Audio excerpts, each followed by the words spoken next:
Hello there. Okay, let's talk about intimacy and burnout. All right. So, is burnout robbing you of true intimacy in your life?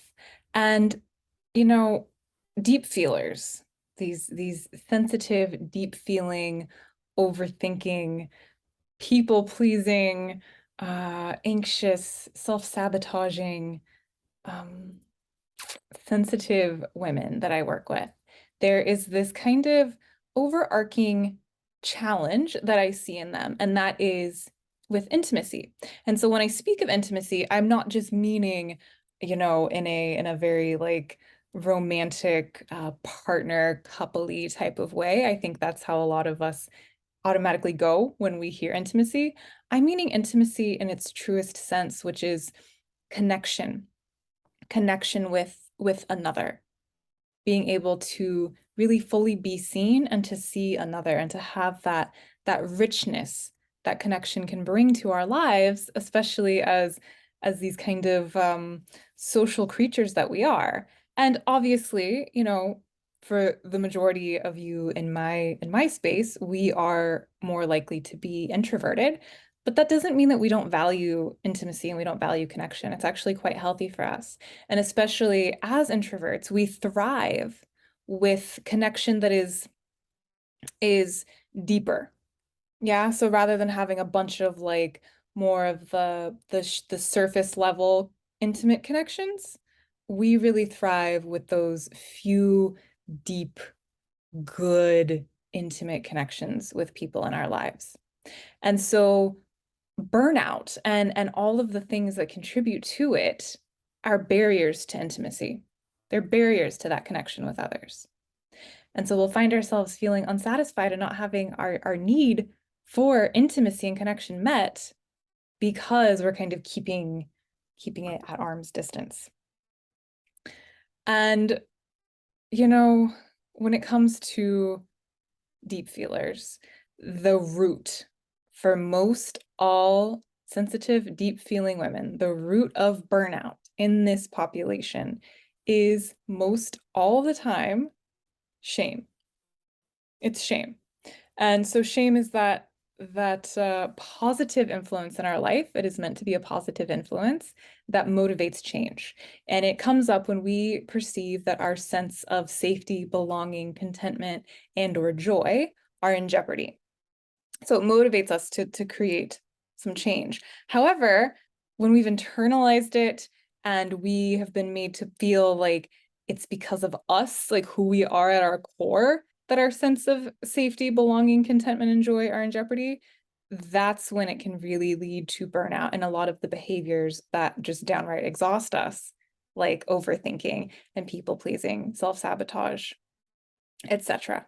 And so things like, overthinking and trying to be 10 steps ahead of everything, being overly aware of others' needs and putting yourself last, believing that there's just constantly something wrong with you, viewing yourselves as the problem in any situation because you're weird and different and must be inconveniencing everyone.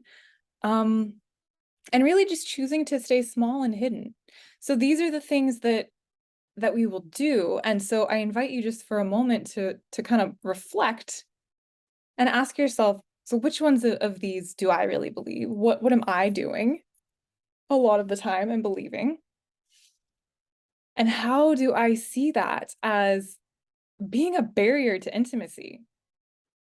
So for example, if I have this belief, this program running constantly that says that, there's something wrong with me and I'm gonna just stay quiet and small and not ruffle feathers and not use my voice and not set a boundary, like how is that creating more connection with others? It's not. It's not because you're not like all in, right? You're not showing up as you, as all of you.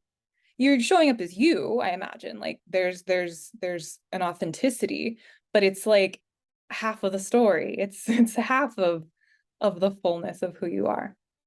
And so this blocks intimacy. It is not a way to create connection with other people. And all of this compounds with time, and it distracts and exhausts us.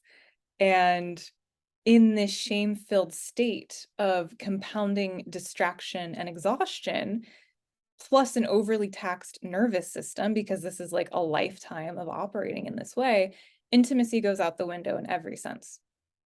So in situations with close friends and family, you're not showing up fully. With a beloved, you're not showing up fully. And if you are in a situation where you were previously being physically intimate with a partner, and maybe that's gone out the window, or it's like few and far between, or it's really challenging to get to that place of having that be an option most of the time, like, you're not alone. You're not alone. This is something that so many deep feeling sensitive women struggle with. And so ultimately, it's like I said, it's this compounded, exhausted nervous system, and this sense of shame, and all of these different layers of stuff that completely rob you of energy and aren't allowing you to be in this like relaxed, open state. So the same thing goes energetically and physically.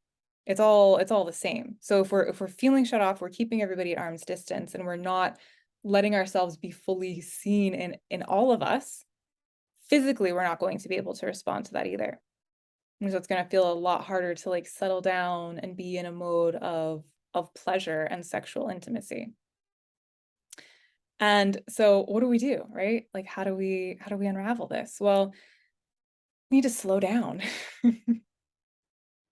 We need to slow down to receive the joy and the pleasure of each moment, so that connection can occur, so that meaningful, sustainable, enriching connection can take place. And honestly, it starts with just that self-awareness piece. So going back and asking yourself, which of these tendencies do I do? How am I blocking deeper connection in my life?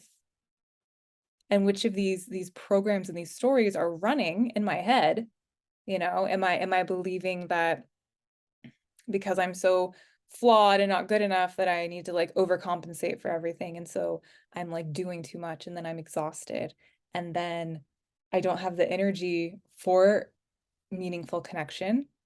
And I also don't believe that I'm like worthy of meaningful connection, because I believe there's something wrong with me, which is why I'm overdoing or overthinking or whatever the thing is. So really pausing and observing, taking time to understand yourself, and not just, you know, take for fact the whims and beliefs of our mind, because most of the time they're bullshit anyway, yet they're like running the whole show.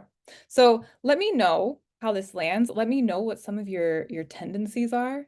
Let me know what your experiences with intimacy are, and how perhaps you might be blocking them on some level. And let's talk about it. All right. See you next time.